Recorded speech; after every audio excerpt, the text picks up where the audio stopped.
can break in the middle of the story, just for you to get a moment to think about what you think is going to happen next. And then we'll move on to the rest of the presentation. I may ask a couple of questions.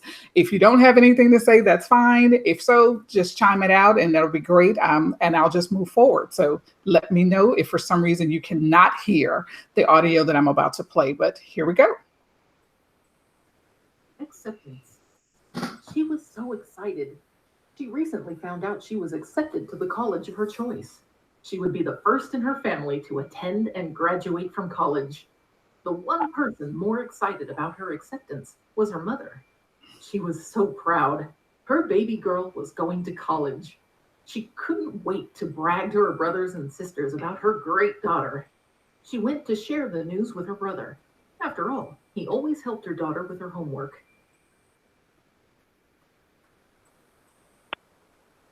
When she shared the good news, he responded by saying, "Don't let her go to that college. Those white boys will eat her alive. She'll be home before the first semester ends." So what do you think about that? What do you think about the conclusion of that? Was that something you would have thought would have happened by someone sharing something, a good news with their relative, with their brother about her daughter? It's definitely a good news, Shantara, but you know what? It's something which, when the story was played, I was also running my thoughts. And when there was a particular mention about a certain race, school, and color, then you think, oh, so does it mean that the person who is talking to someone else is not from the same community, and some preconceived kind of bias or preconceived kind of a notion about a certain thing, right? Right. Anybody else have any thoughts?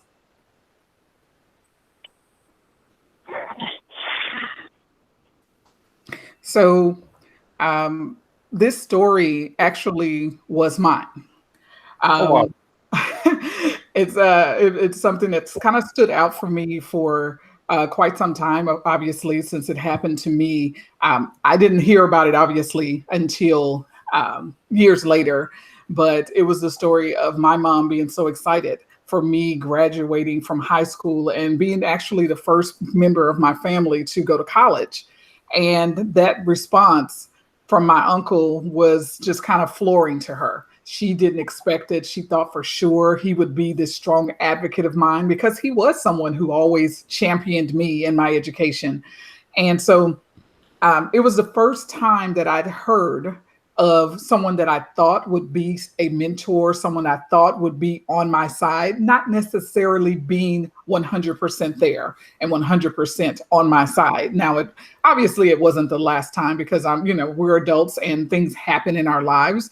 But what I've tried to do from the time that I graduated and went to A&M and graduated to the time that I've worked as a consultant at NASA for 13 years and moved on to having my own firm and working in oil and gas and also having my own nonprofit, is I've learned that these kind of situations are going to happen and they're going to be shocking. And when you're in it, you're in it. But it also allowed me to be able to take a step back and start to think about, well, what are some of the things that I would have wanted to have happened? Or what has made me stronger because that situation happened? I mean, once I realized it, and I found out a couple of years later that was kind of the thoughts from not just that one member of the family, but several members of the family, it just kind of made me want to be able to, I guess, show them, number one, that I was going to be able to do well and graduate and not have a problem, but also to know that I didn't really absolutely need a cheering squad for me to be able to move forward. So anyway, that was just a kind of a quick, kind of teaser to make you start to think and level set on the types of the conversations, especially around advocacy, support, even diversity and inclusion that we're going to be having here in the next maybe 15 minutes or so. So I'm going to level set just a little bit here and talk about diversity and inclusion. Of course, this is an organization that knows diversity well and talks about diversity. But I like to simplify it a little bit and talk about diversity being it's being invited to a party or invited to a dance. And inclusion is being asked to dance once you get there. And so you get that visual of when you're a little kid and you have all of the girls on one side of the room and all of the boys at their first dance, and nobody really wanting to intermingle, nobody wanting to be the first ones to come into the middle of the dance floor and dance together. Well, they were there. They all joined in. They came to the party. They came to the dance. So, yep, that's diversity. They've checked the box. But once they started to intermingle, that became inclusion. Now, the third piece of that is something that's really, really important too, and that's equity. And equity is, being a part of the building of the dance, being a part of the party, being on the dance committee, having a say so in who's being invited and who's creating the playlist, what types of music is going to be played, making sure that everyone feels welcome. So equity is just what it is, being invested in the success of the event, of the organization, of the group. So that was just a little bit of level setting. Well, the question is, why does all of this matter? All of this matters because things like this keep happening. I'm not sure if you guys heard, because I know you guys are not here, but Syracuse was having a whole lot of, racial turmoil. And it was, posted by the New York Times time and time again at the end of last year. And so what was happening was there was, racial slurs and things happening on a college campus, but it got to a point where there were 15 days of just crazy unrest. There were sit-ins and there was marches and people were asking for the president of the university to be removed just because nothing was happening. And the one thing that I always think about here is who advocated for the students during this time, because they went right in. This happened in November, late November. So they went right into the holidays. So there was nothing done during that time, in the holiday time. They come back to school a couple of months in, we get, blindsided by this coronavirus and everything. Everyone's back at home again. And all of the promises that were made, all of the things that people said they were going to do to ensure that these students felt secure, these students felt safe, I wonder what happened to that, because, they haven't really been able to make any progress. And going into the next school year, if that school is open and students are on campus, or whenever that happens and students are on campus again, the question is, who's going to be there to ensure that none of this happens again? So that's also something that happens when there's a lack of support, a lack of advocacy. And, that is why these kind of conversations are really important, to make sure that people understand why things are happening, right? And, just from a corporate standpoint, another example, the luggage company Away, who sold themselves as being very inclusive on paper. And as it turned out, they had a very toxic organization where people just didn't feel like they were included at all in any of the decisions. They never felt like they belonged. And so what it turns into is a lot of different organizations. And what you see here on your screen right now are stats from nonprofits, but different organizations in general have formal diversity statements. 52% of nonprofits actually have one. Hello? Someone saying something?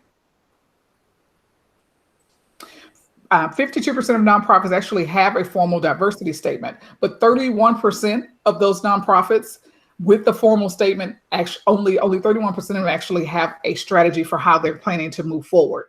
And that kind of reminds me so much of, what we see in corporate America, what we see in different big companies, not just in America, but all over the place, that are just saying, hey, we're going to do this. We're going to be diverse, and we're going to ensure that everyone's included, but it turns into just lip service. And so what we want to be able to do, what everyone wants to be able to do, is ensure that there's a way forward. There's a path, an actual real path, that what it looks like, what it sounds like, what it feels like, to be able to advocate for someone to be on the road to having one of those organizations that not only talks the talk, but actually walks the walk.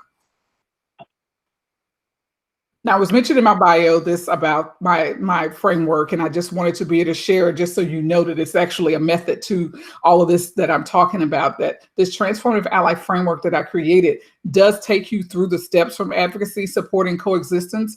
And the one thing that I like to talk about, which we're about to speak on right now with advocacy, is what it looks like, what it takes to be able to be an advocate. We hear those words so much where people will say, I advocate for women. I advocate for people of color. I advocate for him or her. And when you go and ask them, what have they done? They've just used the sentence. They've just said that that's what they do. And so for advocacy, the definition I use when I talk about advocacy is the act or process of supporting a cause or proposal and even a person. So a lot of times I've heard people say, I wouldn't have a problem advocating for you. Well, my question back would be, what does that mean? There are three things that I think about when I think about advocates and the things that we need to do as we decide whether or not we are going to advocate for someone, because it is a decision. It's not automatic that that's what you're going to do for someone. But you need to understand that if you are going to advocate for someone, you need to know who you are and be able to change anything that is, that needs to be changed. So when you think about it, you notice and correct your biases. We all have them. We all have biases. And so it would be unrealistic for someone to say, oh, I'm perfect, I'm good, I can advocate for anyone. You possibly could advocate for people, but understand that you have to keep yourself in check, because life happens and biases kind of seep out here and there. But when they do, you just have to be willing to acknowledge them and correct them. And also be willing to listen to understand, listen to people's stories and experiences. A lot of times we hear people share their stories, and the first thing we want to do is come back and rebut or come back and share our story. Understanding that being an advocate is not about you, it's about the person and what they need. And sometimes they just need you to listen.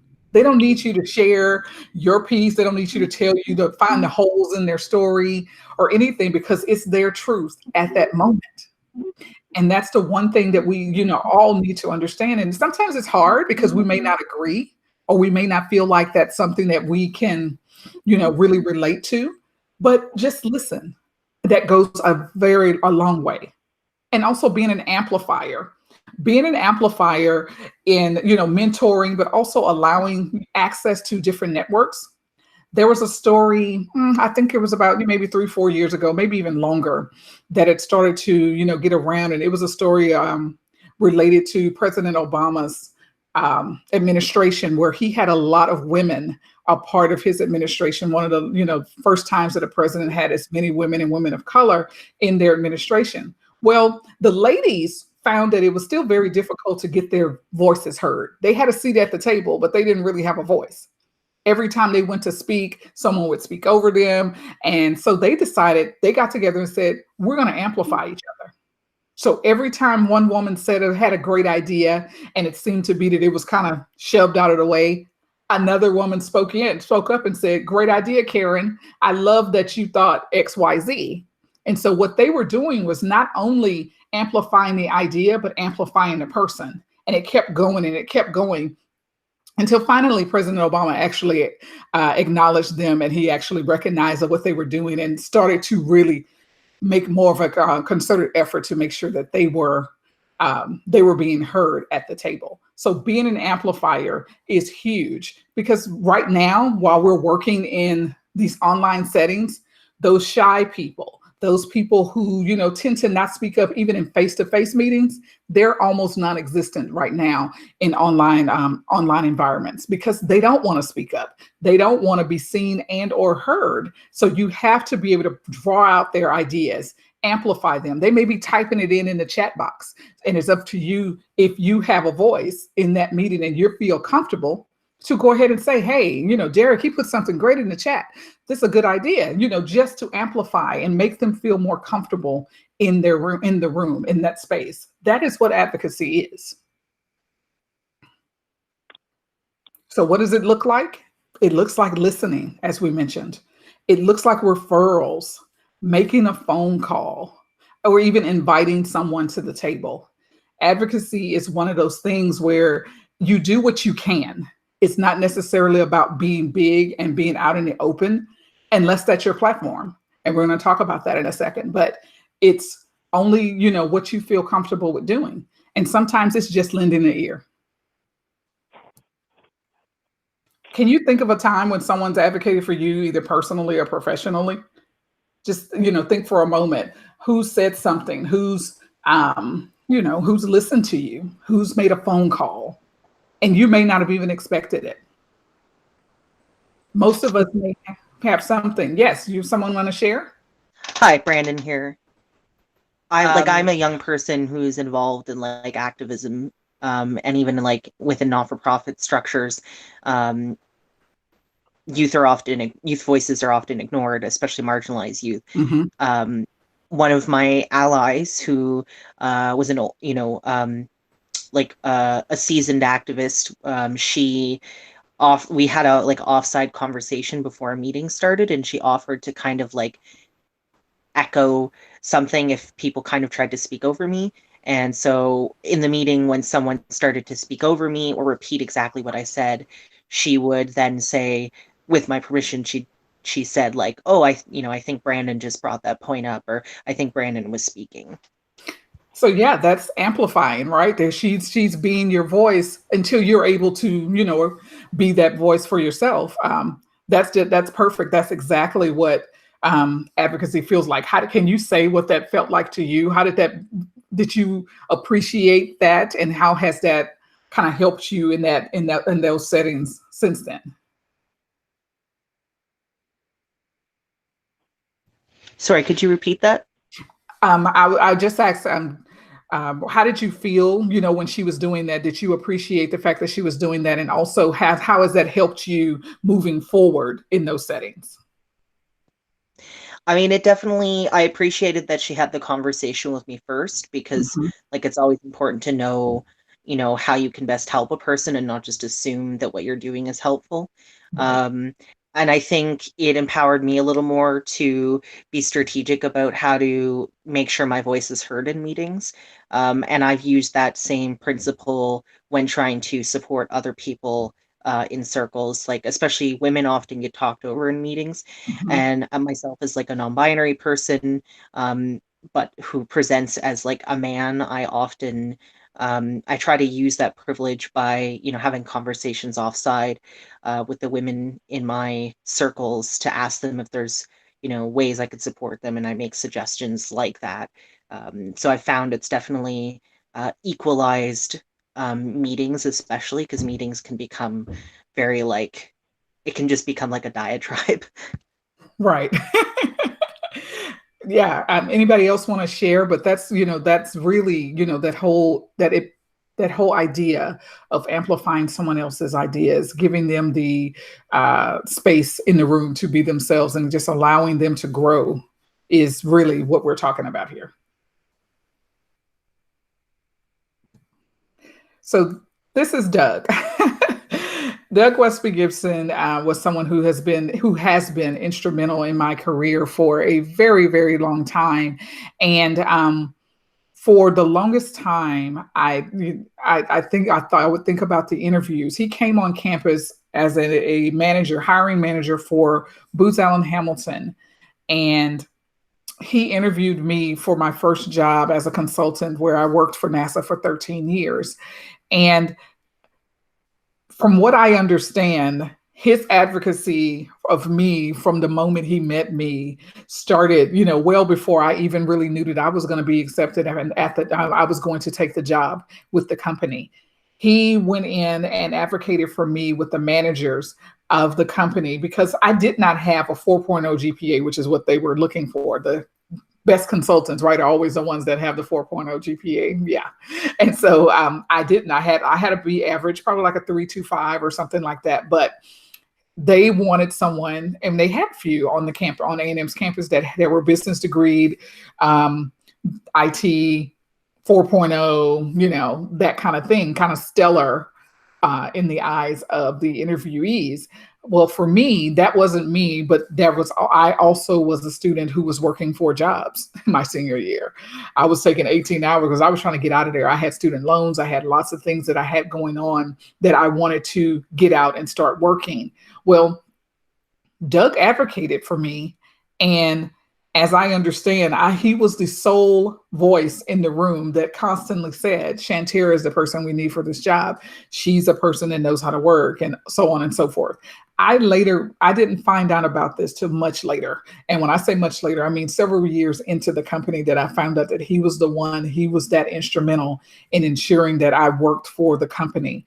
And so had he not done that, I probably wouldn't be speaking with you right now, because my career, of course, probably would have taken a different direction. And what I loved about the story was that he didn't tell me. He probably, to this day, I think we've only just spoke about it maybe a month ago, because he knew that I was going to add him to my presentation deck. But that wasn't something that he felt like needed to be brought up. He wanted to do it because he felt like that was something that he was supposed to be doing. Advocating for others, speaking up when he felt like that that person wasn't in the room. So I, have my story of advocacy and what that looks like to me. Now, 85% of the job secured these days are through networking. That means that it's really not about what you know a lot anymore. It's about who you know. And that really is a huge deal, because 60% of women still say that they're not satisfied with decision-making processes at their organizations. Probably because they haven't networked into the organization enough, or haven't had as many advocates that have been really willing to speak up for them and allow them to kind of climb the ladder. So those are things that we, need to just consider, and just know that that's still there. It's still in play. I know I hear a lot of times people say, especially when I speak at big companies, this kind of thing doesn't happen anymore. We have all of this, these different networks and these different people, these different categories of organizations that are considered diverse. They have all kinds of ways that they can reach the top. Not necessarily. So we have to really start thinking about how we're doing the work. It's not just about putting things in place. There has to be work. Another example of what advocacy looks like, if you haven't seen Joaquin Phoenix's acceptance speech for the BAFTAs, it's just like advocacy 101. It's only about 3 minutes long. So if you go out and even if you Googled him this past year when he won the BAFTA for The Joker, he used his platform in the biggest ultimate way to speak up for people of color and people that you just felt unwelcome in that space. And so it's just, and he's already kind of like socially awkward because he, kind of gets into his roles, but it really does show what it feels like. And sometimes it's uncomfortable, because he definitely looked uncomfortable, but instead he kind of went through it and he made sure that he was able to speak his piece. And so advocacy looks like people using their platform. Advocacy looks like people saying, hey, this is what someone else was saying, amplifying and listening.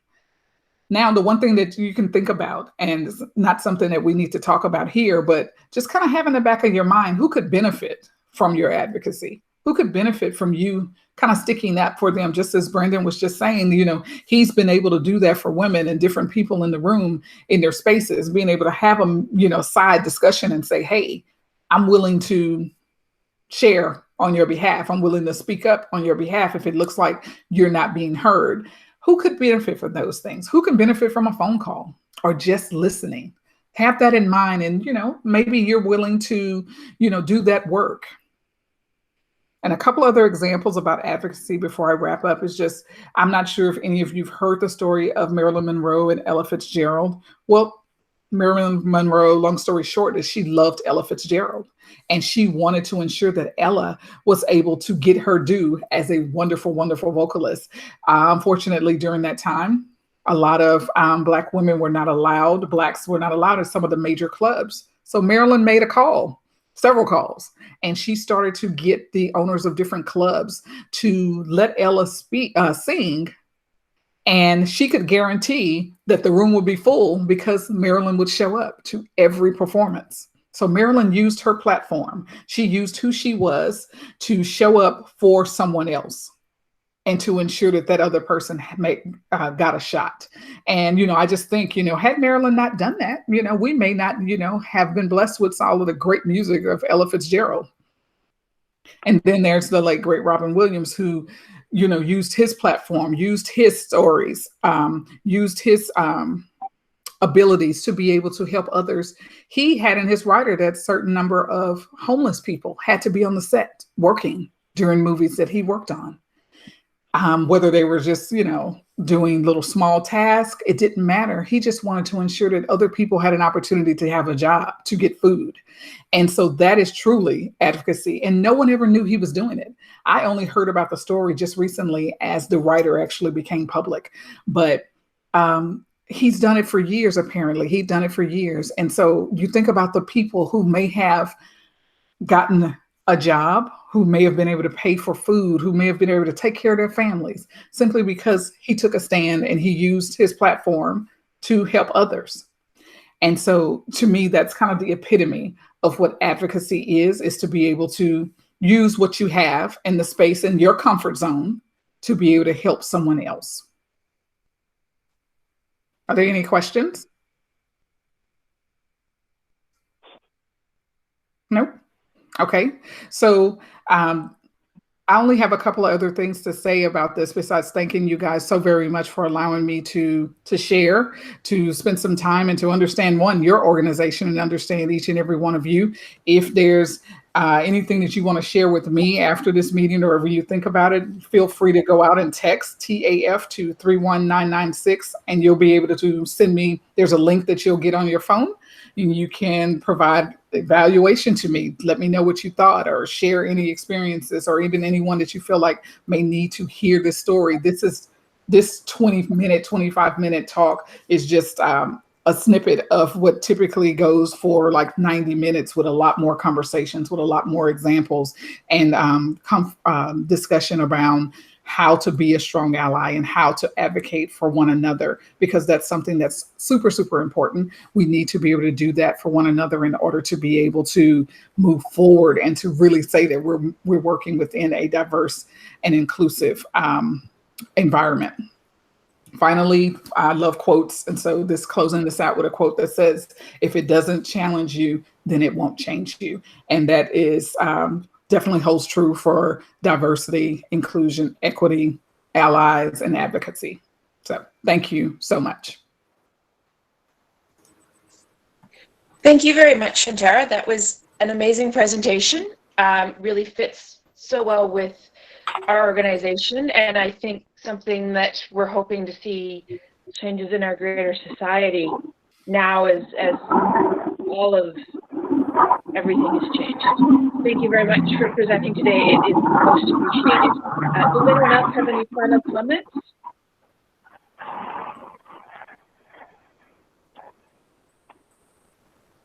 Hello, Shantara. Yes. I just want to convey my thanks. I mean, this is my first experience with this wonderful organization, Journey to Diversity. But I'm very impressed, and I'm very touched by your story also. And I'm so glad that you are from Texas. I am in Mississauga, and the whole team of this wonderful organization is sitting in Barrie, and we have people, I understand, from Peter joining from BC. But I'm so glad that no matter where we are all talking about bringing awareness. We are all talking about advocacy. We are all talking about our own journey and sharing stories. So thank you very much. Thank you. Thank you. Okay, and thank you very much. So I will move on and introduce our next keynote speaker, Eddie Campa. Jesus Campa is currently serving as Executive Director for the Council on Law Enforcement, Education, and Training for the state of Oklahoma. He was born and raised in El Paso, Texas. He has over 27 years of continuing law enforcement experience, serving as a chief of police on 2 different occasions. As a result of his last tour as chief of police in a city impacted by racial divisions, he created and implemented the innovative No Colors, No Labels initiative, designed to remove the preconceived notion that police were racially motivated. NCNL provided a safe community for all citizens. In 2017, he was named Dr. Martin Luther King Jr. Humanitarian of the Year by the NAACP. He is a leader who believes in diversity and that a workforce should mirror the community they serve. He holds a master's degree in criminal justice and security administration and is currently working on a PhD in public service leadership. He's a strong supporter and believer of the 21st century policing, procedural justice, and an active supporter of prison reform. He is the owner of both America's Best Strategic Security Group and Leading Through Adversity. So thank you very much for joining us, Eddie, and I'll pass it over to you. Well, awesome. Thank you. Thank you for having me. It's an honor to be have the opportunity to speak to a group, especially about something that's very close to my heart. It's about diversity. And, of course, there seems to be a common theme here with the Texas group. We've got 2 speakers from Texas, so we must be doing something right in Texas, right? That's what I keep telling everybody here in Oklahoma, because I said, we joke around a lot. And I said, things were so bad here in Oklahoma, you had to bring a Texas boy to fix things. And then, of course, I got to hear their comments about Texas and how bad our football team is with both the Dallas Cowboys and the Longhorns. So, I got to, if I'm going to dish it out, I got to be able to take it, right? So as my bio said, I was born and raised in El Paso, Texas, to a single parent, my mother. My work ethic and my ability to think on my feet and everything came from her, but I was actually raised by my grandmother. So I always tell people, whatever you do is please don't ask me to do any manly things. Don't ask me to paint or build a drywall or something like that, because I never had a role model in my family. I can iron and I can sew. So if you need any of that done, I'll be more than happy to help you out with that. Okay, so I spent 20 years of my career working with the El Paso County Sheriff's Office. I retired as the chief deputy, and I oversaw many of the major sections of our group. I oversaw narcotics. I'm not sure if anybody's familiar with El Paso County, but we border Ciudad Juarez, Mexico, which is one of the most violent cities in the world today because of the drug cartel and the issues with the drug violence. El Paso is a very diverse community. We have a lot of Hispanics, a lot of Mexicans, Latin people from Latin America and stuff like that. But we're also very unique because we're home to one of the largest military bases in the world, and that's Fort Bliss. We have over 100,000 soldiers stationed there at Fort Bliss, and we have different diverse groups and different diversity groups and stuff like that. So El Paso is made up of it's kind of like a melting pot. There's just a little bit of everything. We're very diverse, we're very accepting, we're very family oriented, and it was an eye opener when I finally decided to retire from the El Paso County Sheriff's Office and accept a job in a East Texas community, which I refer to as Sundown, Texas. And I think Ms. Chapman would probably know what I mean, why they call certain areas sundown towns. Because they're not very welcoming to people of color, and you better not be caught outside when the sun goes down, because some bad things will happen to you. I accepted a police chief job there, and the reason I was brought in was to change the relationship between the community and the police department. One of the major issues that they were faced is that this community had a lot of racial issues, a lot of racial tension, and they did not really get along. The community looked at the police as being biased, and rightfully so. I mean, they had every right to do. So basically, I found out that the reason I was hired was because there was some issues with the last Caucasian police chief, and they were never going to hire an African-American police chief because that just wasn't in the cards. So they settled for the little short, fat caramel guy. I wasn't white and I wasn't black, but I was brown and I was caramel, so I kind of fit in that platform. And they're like, hey, maybe this guy can fix things, And it's kind of sad that I didn't know those were the comments that were being made behind the scenes. I thought I was, being chosen because I was the best candidate, not really because of, my skin color, and they needed to kind of break that racial gap. So I was advised that there was a lot of racial issues going on. When I took over my agency, 98% of my agency was Caucasian. And all of a sudden, here comes this little brown guy who's going to start making changes from a big organization like the El Paso County Sheriff's Office. So there was a lot of issues. There were some internal candidates who were overlooked for the position. The minute I took the job and started meeting with the community, one of the things where, you know, the police are racially motivated. You know, we don't get the adequate patrolling. Only the white neighborhoods get you know, patrolled and things like this. And I saw a lot of tension, and you know, the workforce there didn't display, you know, the community. You know, there was while the majority was white, there was a lot of minorities there, including, you know, African Americans, Hispanics, Asians, and a lot of things that we actually were the majority, but the minority or the majority, whatever they want to call themselves, as being the Caucasians, were the ones in power and control and the money, and they pretty much kept things, you know, at bay. So when I took over, I kind of like Ms. Chetnan said, you know, I'm one of those guys that walks the talk, you know, so I'm about community and bringing change and being an advocate for people and things like that. So I started creating these new programs. You know, one of them was the No Colors, No Labels initiative, which was a program designed to remove the preconceived notion that the police were racially motivated. Now, that's really hard to do when the police aren't really racially motivated, you know, and it's like, oh my God, how am I going to do this? You know, so the first thing I had to do is I had to start broadening my hiring practices. I had to start bringing in a diverse group that would be symbolic of the community that we serve, you know. So I started broadening out, and I started reaching out and recruiting, you know, outside of our area, you know, and saying things like, you know, Spanish speaking preferred, you know, things like this. So all of a sudden we started changing, for lack of better words, the color of the organization. You know, we brought in some more Mexican Americans, we hired more African Americans, we started changing the conception, you know, we started making little things. So then the next thing I did is, one of the things that people don't understand is that we're all the same. I mean, regardless of our skin color, we're all the same. You know, you cut us up, we bleed red, you know, we all have the same body parts, we're all the same, we're made of the same. And one of the things that the No Colors, No Labels did was, what it started doing is I started involving the community. I went out to all the community leaders, started talking to them, bringing them together, and people would say, you're crazy. There's no way you're going to get this group to sit with this group. And I said, you know what, watch.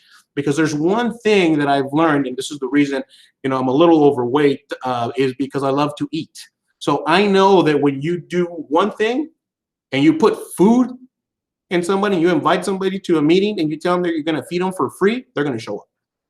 So, you know, we did a No Colors, No Labels cultural awareness meal. And what we did on that first meal is, it was a Hispanic Mexican food layout.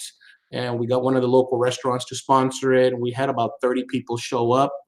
And as we started speaking and talking and talking about the reasons why we eat the food that we eat, people started connecting. It's like, hey, wait a minute. You know, one of the things we as Hispanics and Mexicans have to put up with is we're called beaners because we eat a lot of beans. But people didn't understand that the reason we ate the beans was because that was the only way we could get our protein, because we were too poor to kill the cow or kill the pig, because, you know, then we couldn't get the milk, and we couldn't kill the chicken because then we couldn't get the eggs.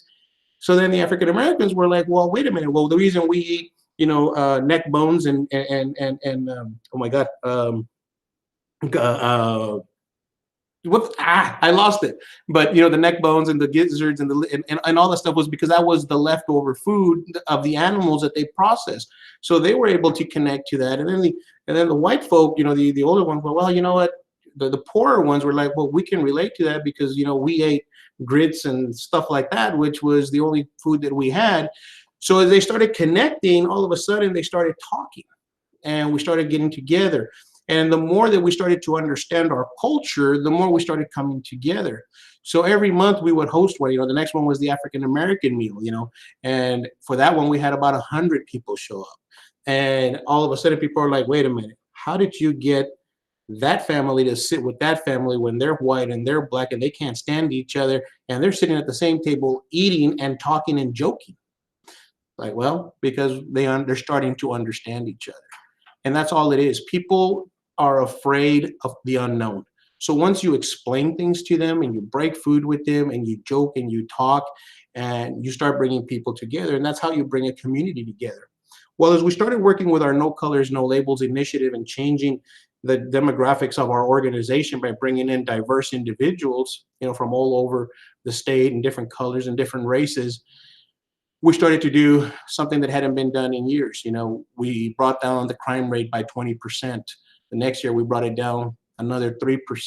We started the Cool Cops ice cream truck. One of the things we had a very segregated community where a lot of the African American community lived, and here's the funny thing: the African American community lived in this park, in these apartments, but so did the poor white people lived in those apartments, and they got along just fine because they had one thing in common: they were both poor. They both understood each other. They understood that they weren't given these opportunities. So one of the things that I noticed is that the children were always scared of the police for the very simple reason that the only time they saw us is when we came to arrest mom or dad or brother or sister or something like that. So I partnered up. I took an old ambulance. I partnered up with a graphics store. I made a phone call to Blue Bunny Ice Cream and said, hey, look, I got this idea. I want to convert this ambulance into an ice cream truck, and I need a sponsor to provide ice cream truck. And here's my idea. And they're like, are you serious? Are you kidding? I'm like, no, So they sponsored the ice cream truck. We started going out, handing out ice cream to the different kids, to all the different community areas. And all of a sudden, here comes this big ambulance. We painted it like an ice cream truck. It's called Cool Cops. And we changed the words a little bit. We're probably going to get in trouble for it, but we changed the words to the Bad Boys Cop song. It's bad boys, what you're going to do when they come for you. And we added the part, you're going to come out and have ice cream with us, And so we would drive around with our lights and sirens. We'd hit these different apartments, and everyone was like, what the heck is wrong with you guys? We'd go out, me as the chief, my coworkers, we'd make sure that, we had a diverse group, and we were just handing out ice cream, having the kids come talk to us. Well, our juvenile crime went down that year, and we started bringing the community together. The unfortunate part is that there's several things that people hate. They hate the way things are, and then they hate change. and it's really hard to get change. So I could not change the attitude of the old guard police department, of the old guard of the police officers. Their mentality didn't want to change. They fought it, they made a lot of stories about me, a lot of rumors about me, and they took the fact that because I'm Hispanic, I come from El Paso, I must be a drug dealer. Because, look at him, he looks like one of those mafia drug dealers. I used to be a professional wrestler. I owned my own wrestling company for many years as a side gig, and my name there was El Jefe, because I ran the company, so everybody referred to me as El Jefe. Well, you see, he's even got a drug cartel name. He's El Jefe. He's running all the drugs and this and that. I'm like, oh my God. I later found out that when I was hired, one of the detectives made the comment of, well, heck, I guess there's gonna be a taco truck outside the police department selling tacos on Taco Tuesday. And it was really rough. But coming from a diverse community, I wasn't used to that. It was kind of like a culture shock when I got to this town. And my family was heartbroken because, my wife's a very attractive lady. I have no idea what she's doing with me. I've offered to get her eye surgery, and then I kind of realized that she would leave if I did that. So I said, no, I better not. She's a very educated woman. She's a professional. She's also a director in one of the school for one of the school districts. She went to Walmart to purchase some things in this city. And the cashier says, oh, honey, I'm sorry, you can't pay for this here. Our EBT machine doesn't work here. And since you're Mexican and you're going to pay with food stamps, you need to go to that cash register. And my wife's like, what? And so I don't need to pay with food stamps. What are you talking about? I don't need your hand.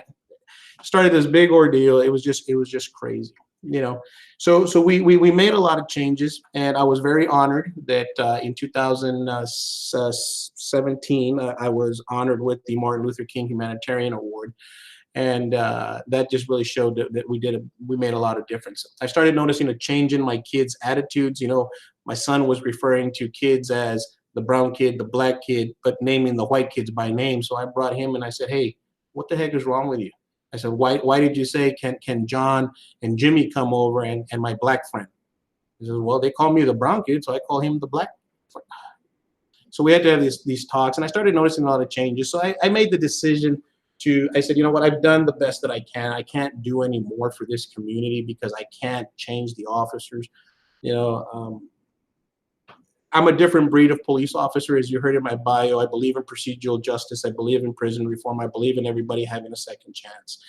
I'm not your common police officer, and that's one of the things that I think I've struggled with around the world, around my career, because I have a different mindset. I'm very 21st century thinking. I'm very progressive. I like change, not for the sake of change, but I like change when it's required.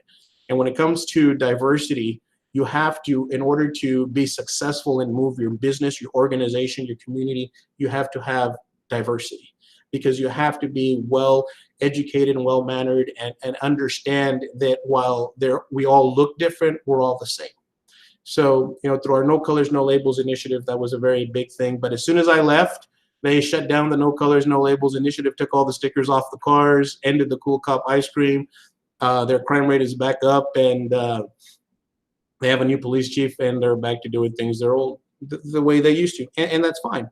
So, you know, I went home, started working on my PhD. I own my speaking company, and leading through adversity is my whole entire life. I've had to lead through adversity. I've been in leadership roles for the last 13 years.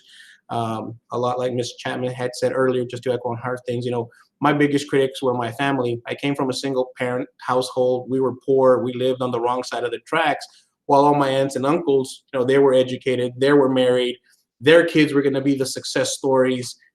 We just hope Eddie doesn't end up in jail. You know, I'm like, really? So it's always forced me to work twice as hard. And I'll be honest with you, why am I working on a PhD? Just because I would be the first one in my family to actually have a PhD. Because even as much as what I've done and I've accomplished in my career, I own my own businesses. I am the executive director. I started off as the chief deputy. As a deputy, became the chief deputy of the second largest sheriff's office in the state of Texas. Became a chief of police twice. I'm the executive director for the entire state of Oklahoma. I'm in the process of finishing up my book. We have a animated series that I'm going to try to share with you, just the first episode, just so you can kind of see it. It's a little bit rough because it's kind of hard to do when you don't have the funds that you need to create an animated series. So COVID really did a number on us when we were going to show this at some of the film festivals this year and try to get somebody to back it. And of course, the COVID kind of killed all of that and killed all of our speaking stuff. So I'd like to go ahead and share that with you now. It's about a minute and a half, but I just want you to kind of see that it's based on my story of my time in that city. And these were the things that were being said and how I was being treated. So I've never done this through Google Meet, so I hope I do this right.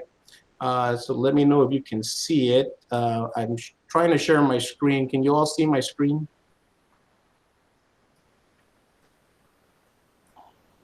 Not at this moment, Eddie. Okay, there we go. How about now? Yeah, it's coming. Yeah, it's there. Okay. Well, and here's the thing. So I am trying to share my screen, but I guess I had to have this in some kind of file because it's not letting me share the link that I had. So what I'm going to do is I'm going to copy and paste the link on the chat box. I'm going to stop this. And I'm going to copy and paste it on the chat box. It's like a minute and a half. But about 2 minutes, I'm sorry. You should all have that in your chat box. And when you have a chance, you might want to copy it and paste it. Check out that one small little trailer when you have a chance. Does everybody see that on their chat box? And if you would be kind enough to email me at this address and just let me know what you guys thought about it, I would really appreciate it. That's jesusedicampa@gmail.com. Once you get an opportunity to check it out, and just let me know what you all thought of it. But that's just a little bit of how we were treated during our time there. Does anybody have any questions? Anything you all want to say or anything that we want to talk about at this time?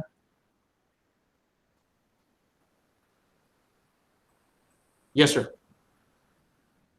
I'm again very impressed, very moved, and I'm so glad. You know what?